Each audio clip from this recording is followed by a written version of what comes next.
Jeg hedder Jette, og jeg er 51 år gammel. Mit problem er, at jeg har slidgigt i mit knæ. Det startede med, at jeg fik smerter i mit knæ, og mit knæ det hævede op. Så har jeg været til ortopædkirurg, som har undersøgt mit knæ og fundet ud af, at jeg havde slidgigt. Jeg blev undersøgt, og man fandt ud af, at mit slid i knæet ikke var så slemt, så jeg var ikke kandidat til en operation.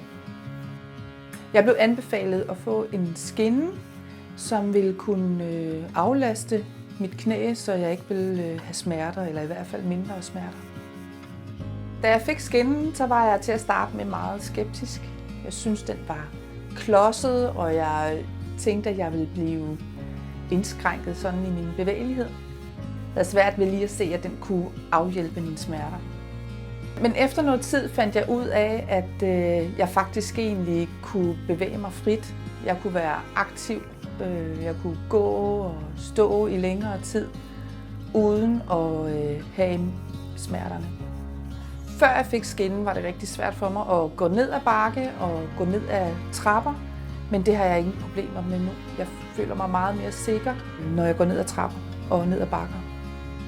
Jeg oplever faktisk, at mine smerter er meget begrænset, hvor de før lå ret højt, så på en skala fra 1 til 10, så ligger den måske på 1 og oftest 0.